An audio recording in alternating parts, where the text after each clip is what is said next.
Hai guys, welcome back to my YouTube channel. Nah, di vlog kali ini, seperti janji gue tahun lalu, gue mau membahas tentang epilepsi yang dialami oleh anak gue, Janet. Nah, berhubung kali ini kita semua lagi harus karantina sendiri di rumah karena virus COVID-19 atau virus corona. Jadi, gue mau membahas tentang epilepsi di channel gue. Dan buat kalian yang benar-benar mau tahu apa itu penyakit epilepsi, harap tonton vlog ini dari awal sampai akhir untuk menghindari misinformation tentang epilepsi itu sendiri ya. Jadi gue akan jelasin secara detail tentang epilepsi ini, bagaimana terjadinya, penanganannya seperti apa. Nah, buat kalian yang mau tahu, ikutin di vlog ini. Oke, check it out. Oke, mungkin buat kalian yang belum tahu kondisi Janet, jadi anak gue ini sekarang umur 6 tahun ya. Jadi diagnosa dari dia secara keseluruhan adalah ada ASD. ASD itu adalah Autism Spectrum Disorder atau autis, dan yang kedua adalah epilepsi. Nah, jadi kalian harus tahu autis dan epilepsi itu berbeda. Autis itu adalah disorder atau sama dengan gangguan ya bahasa Indonesianya, dan epilepsi itu penyakit ya, jadi gangguan dan memang penyakit. Nah, kalau ditanya Janet autis karena epilepsi, bukan. Atau ditanya Janet epilepsi karena autis, bukan. Jadi nggak ada hubungannya sama sekali. Jadi autis Janet dan epilepsi Janet ini nggak berhubungan sama sekali. Nah, bagaimana sih awal mulanya epilepsi Janet ini terjadi? Jadi dari awal itu kan memang Janet itu terlambat ya dari tumbuh kembangnya.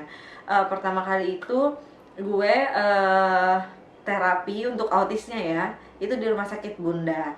Nah, waktu itu ketemu dengan dokter tumbuh kembang dan akhirnya gue terapi di sana di tahun 2016.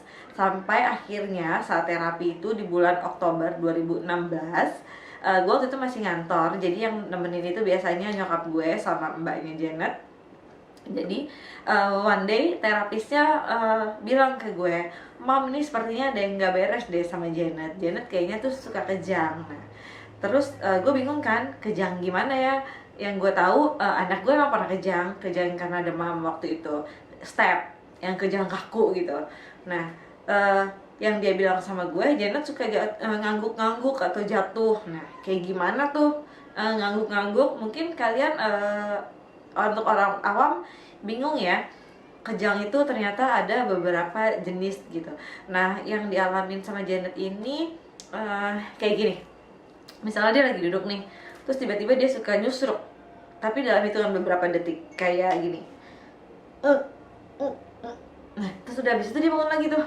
Nah, terus kalau misalnya dia lagi jalan ya, terus tiba-tiba aja ambruk, bruk, jatuh. Dan itu bisa dalam hitungan detik sih, nggak nyampe 1 menit gitu. Dan itu sering terjadi waktu Janet terapi di 2016, di akhir 2016. Gue sempat lihat sih itu di rumah Janet suka jatuh gitu. Gue pikir dia itu cuman capek atau ya lelah lah ya, misalnya jalan gitu. Nah, terus karena gue pikir itu bukan suatu hal yang kenapa-kenapa, jadi gue biar aja gitu. Sampai akhirnya terapisnya Janet ngomong sama gue. Dia bilang, "Mam, nih coba Janet dibawa ke dokter anak khusus saraf." Karena di rumah sakit Bunda nggak ada dokter anak khusus saraf, akhirnya gue hunting cari dokter anak yang spesial untuk pegang saraf. Akhirnya gue pergi ke salah satu rumah sakit besar ya. Gue pergi ke sana dan gue bilang sama dokternya, "Dok, ini kondisi anak saya seperti ini." Gue ceritain jatuh-jatuhnya dia seperti apa. Sampai pernah loh Janet itu jatuh di mall ya, di salah satu mall, sampai nyusruk kerak sampai berdarah bibirnya karena itu dia black out ya, tiba-tiba hilang gitu, terus dia nyusruk sampai berdarah. Aduh, itu rada-rada ngeri ya. Nah, akhirnya pada saat gue ke dokter di rumah sakit ini, dia sih udah kayak menarik kesimpulan gitu kalau anak gue epilepsi. Nah, akhirnya dia suruh gue untuk EEG atau atau yang bisa dibilang rekam otak. Nah, jadi anak gue harus di EEG dan di MRI. Nah di EEG ini akhirnya gue lakukan di rumah sakit tersebut, dan itu berjalan mesti 2 kali ngambil ya, 2 kali kerjain, karena EEG ini harus tidur anaknya, dan itu berjalan selama sekitar 30-40 menit. Jadi dipasang kabel-kabel nih di kepala anak kita atau di kepala pasiennya, nanti akan keluar tuh gelombang yang kayak grafik naik turun naik turun. Nah dari situ akan terlihat ada gelombang epilepsi atau enggak. Nah lalu anak gue disuruh MRI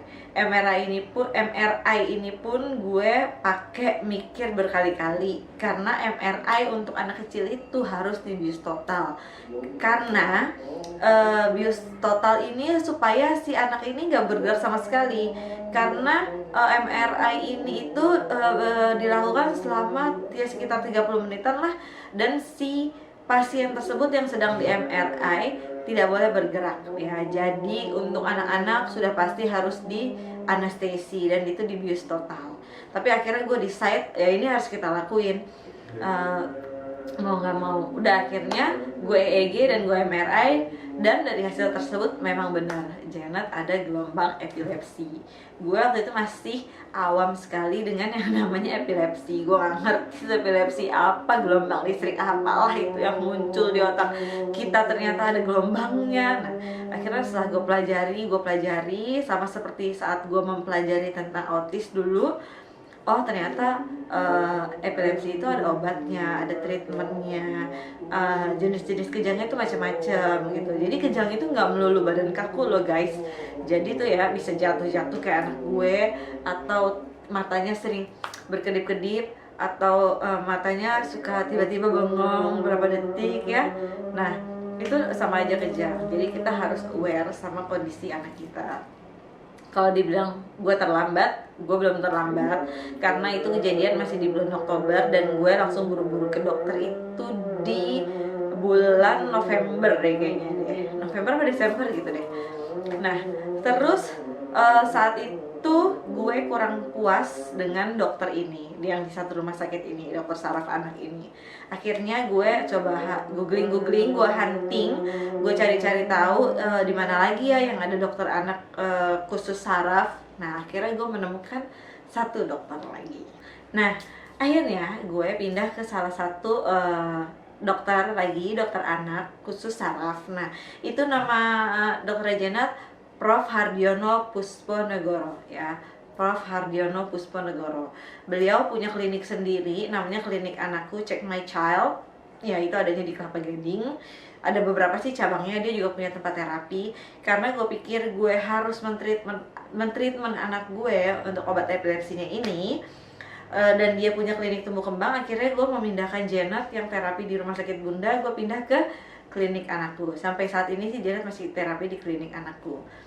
Nah pada saat itu gue datang ke Prof. Hardiono di Januari 2017 ya, di Januari 2017 gue bawa hasil MRI-nya, hasil EEG-nya Janet yang pertama, dan dia membaca itu dan dia bilang memang benar ini Janet itu ada epilepsi. Nah pas yang gue pertama ke rumah sakit pertama itu, sebelum ke Prof. Hardiono, gue dikasih obat sama dokternya. Nah obatnya ini nih, namanya Depakin ya. Depakin ini adalah sirup ya. Waktu itu gue dikasih ini sama dia, tapi nggak mempan sama sekali, anak gue masih jatuh-jatuh. Dan pada saat gue ke Prof. Hardiono, gue bawa Depakin ini, gue bilang gue dikasih obatnya ini, tapi anak gue masih jatuh terus juga. Akhirnya dia tambahin lagi obat, namanya ini Topamax ya, namanya Topamax. So Janet itu minum Depakin dan Topamax. Nah, tahu nggak sih, treatment epilepsi ini harus berjalan selama 2 tahun bebas kejang. Jadi gue menjalankan treatment obat ini untuk Janet selama 2 tahun, harus bebas kejang dari Januari 2017 sampai Januari 2019. Selama 2 tahun treatment ini, setiap 3 bulan kita datang ke Prof. Hardiono untuk kontrol, untuk check up ya, untuk obat juga, dan juga untuk review hasil terapinya Janet, karena kan gue terapi di sana. Terus dosisnya bagaimana? Nah dosisnya selama 2 tahun itu tidak ada turun dosis sama sekali. Gue pikir kan wah ini karena udah minum obat Topamax dan Depakin udah stop sama sekali, gak ada jatuh-jatuh. Wah udah kayak biasa banget deh, jadi udah kayak normal lagi, nggak ada ambruk sama sekali. Gue pikir sama setahun gitu kan udah better, boleh dong turun dosis. Ternyata tidak boleh sama sekali saudara-saudara. Jadi selama 2 tahun dosisnya segitu terus. Sampai akhirnya di bulan Januari 2019, karena itu udah 2 tahun bebas kejang, Janet harus melakukan EEG ulang ya buat ngecek apakah gelombangnya ini sudah bagus. Nah, gue melakukan nih EEG-nya dia. Gue punya 3 hasil EEG-nya dia. Pertama, yang waktu pertama banget ya, nih EEG dia yang pertama banget di 2016 di November ya. Seperti apa sih? Nah, seperti gini nih ya. Tuh, bentuknya grafik-grafik. Dan ini sih berlembar-lembar, banyak banget, gila nih ya. Gue juga nggak paham sih. Nah, ini yang pertama, yang mendiagnosa dia ada epilepsi. Terus gue EEG lagi di Januari 2019. Gue EEG di Rumah Sakit Medistra ya, karena as you know, kalau lo udah lihat beberapa vlog gue tentang suami gue yang radang otak, gue percaya banget sama Rumah Sakit Medistra. Jadi ini gue lakuin lagi di tahun 2019 dan hasilnya udah normal, nggak ada gelombang epilepsi ya. Ini juga berlembar-lembar sama sampai di jilid. Nah, akhirnya di 2019 itu di Januari, karena kita udah bikin EEG, hasilnya udah oke, akhirnya boleh turun dosis pelan-pelan ya. Jadi bukan berarti 2 tahun bebas kejang lo boleh berhenti obat langsung gitu. Jadi ini harus turun dosis pelan-pelan. Akhirnya si Depakin dan Topamax ini diturunkan dosisnya pelan-pelan dari Januari sampai bulan Mei 2019.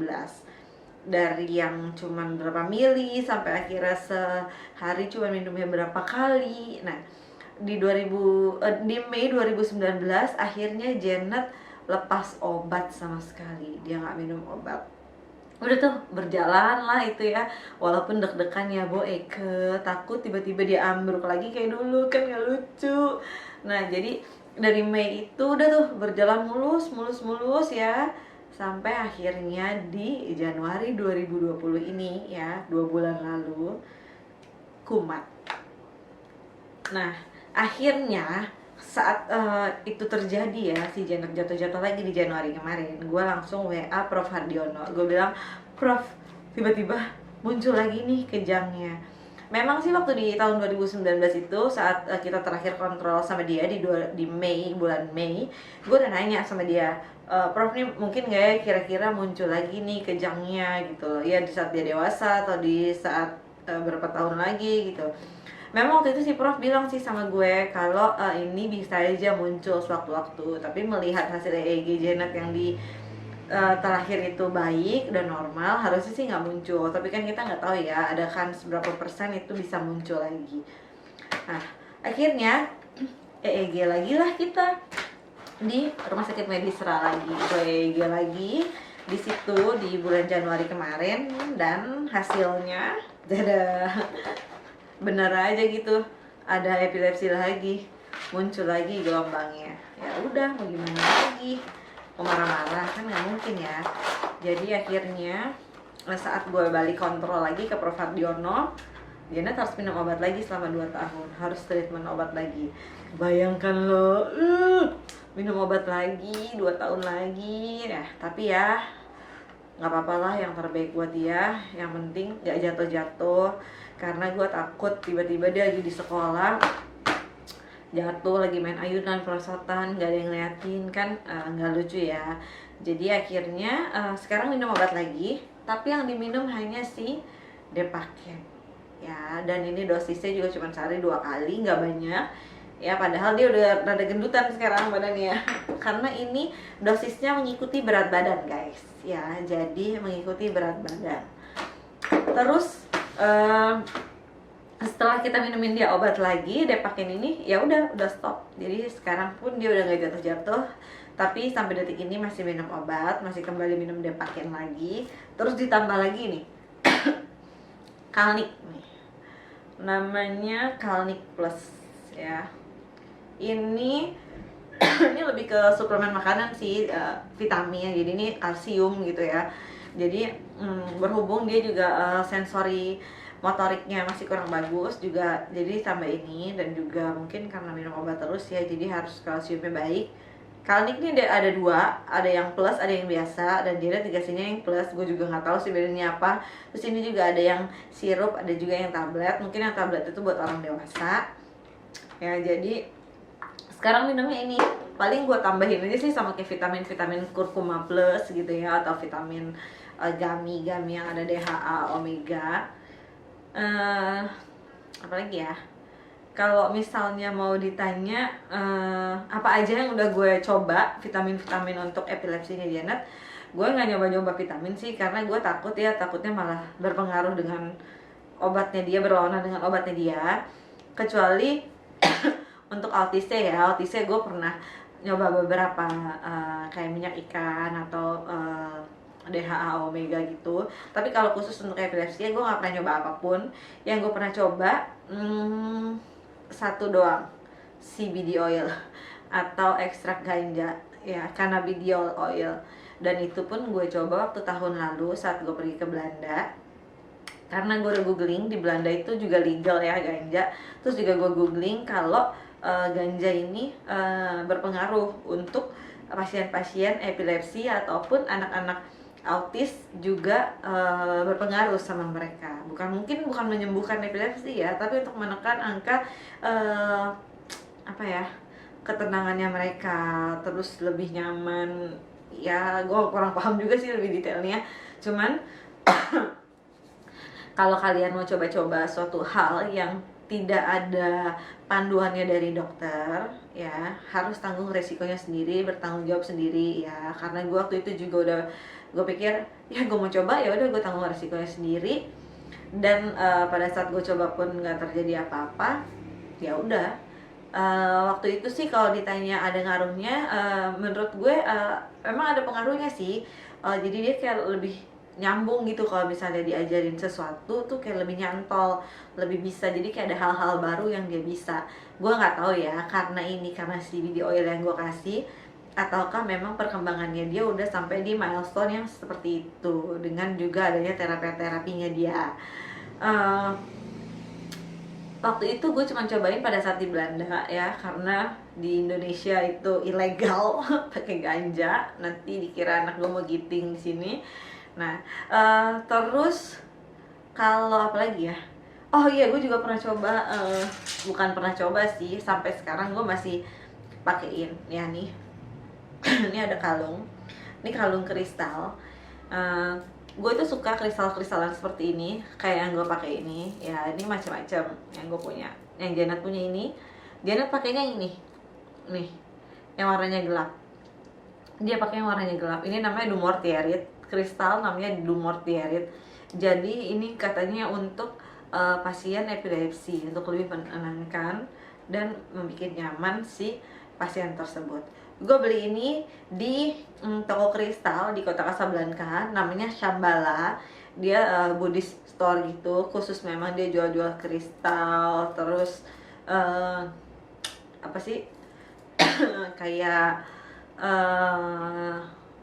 dia jual apa lagi ya, kayak dupa-dupa gitulah segala macam. Nah, ini katanya dia mengambil energi yang ada di tubuh kita. Gue biasanya menetralkan ini di singing bowl. Gue punya singing bowl sendiri, gue pernah beli waktu itu di Vietnam. Jadi gue suka netralin sendiri. Di netralin ini adalah untuk menetralkan energi yang ada di kristal ini. Berhubung spiritual gue juga nggak dalam dan nggak tinggi ya, jadi gue juga nggak bisa lihat energi apa yang ada di sini. Cuman ya percaya nggak percaya sih ya kalau pakai ginian. Waktu itu sih selama Janet pakai ini, Janet nggak pernah kumat epilepsinya. Terus apalagi yang gue pernah pakai ya? Kayaknya cuma itu doang sih yang pernah gue coba untuk epilepsinya Janet ya, khusus epilepsi aja. Kalau yang autis beda lagi. Mungkin kalau ada yang mau tanya tentang autismnya Janet ya, nanti gue akan bahas di vlog sendiri lagi khusus tentang epilepsi. Jadi gue nggak mau mencampur tentang epilepsi dan autisnya Janet, nanti akan gue pisah. Untuk kalian yang mau tanya, kalian bisa komen di channel ini ya. Gue juga nggak terlalu tahu ya ilmu kedokteran tentang epilepsi sedetail-detailnya seperti apa. Ini ilmu yang gue punya sebagai ibu yang memiliki anak dengan diagnosa epilepsi. Ya mungkin kalau ada informasi gue yang salah, kalian bisa bantu benerin di komen di channel ini, supaya viewers gue yang lain yang belum paham tentang epilepsi bisa menambah ilmu pengetahuannya juga tentang epilepsi. Terus udah ya, kayaknya nggak ada lagi sih tentang epilepsinya dia. Doain aja ya, semoga 2 tahun ke depan Janet epilepsinya nggak muncul lagi, dan setelah 2 tahun bebas kejam pergi deh tuh ya si epilepsi, nggak muncul lagi. Oh ya, mungkin buat kalian yang mungkin punya temen atau saudara yang mengidap epilepsi juga, tolong jangan dipandang sebelah mata, karena tidak ada yang salah dengan pasien epilepsi. Karena kalau ditanya epilepsi itu kenapa sih Jess, kok jadi bisa epilepsi, gue juga nggak tahu Bo, karena apa gitu. Jadi epilepsi ini sama dengan autis, tidak ketahuan gitu gara-gara apa.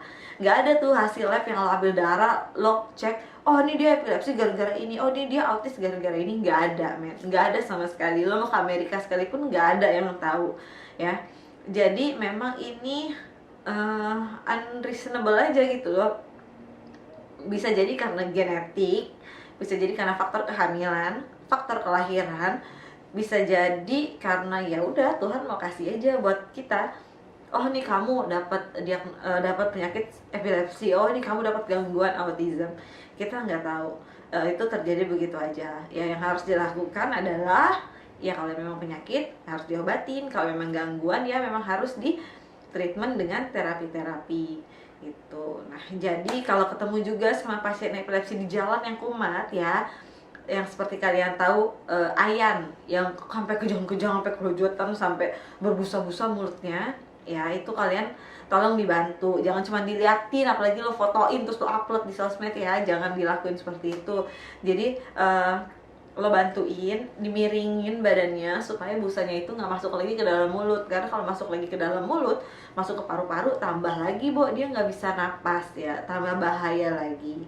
Dan dibikin tenang, lalu bisa diantar ke rumah sakit terdekat. Oke, sekian dulu vlog tentang epilepsinya Janet. Nanti gue akan share juga di slide di channel ini apa aja yang gue pakai. Terus EEG itu seperti apa, ada fotonya Janet waktu dia melakukan EEG rekam otak. Terus juga ada beberapa foto saat dia minum obat. Lo tahu ya, mungkin yang udah kenal dekat sama gue, yang pernah lihat anak gue minum obat seperti apa, susah banget Bo dia minum obatnya ya. Jadi Janet itu macam-macam minum obatnya, sampai dibedong pakai jari, dikekepin, sampai pakai es batu, pakai sirup, pas lagi tidur, loh semua udah gue lakuin, you name it lah udah gue lakuin semua, dipisang segala semua udah, di es krim udah ya. Jadi nanti gue akan kasih juga foto-foto beberapa dia minum obat, triknya seperti apa, mungkin kalian sebagai mami-mami bisa ikutin di rumah ya. Oke, paling segitu dulu deh vlog tentang epilepsi. Jangan lupa vlog ini di like, terus di subscribe dong channel gue ya, biar tambah banyak subscribernya. Terus kalau mau di share di sosmed kalian, di FB, di Instagram, di Twitter, silahkan, biar masyarakat Indonesia semakin teredukasi dengan penyakit epilepsi dan tidak memandang sebelah mata penyakit epilepsi. Oke, sampai ketemu lagi di channel YouTube gue selanjutnya. Bye bye guys, bye.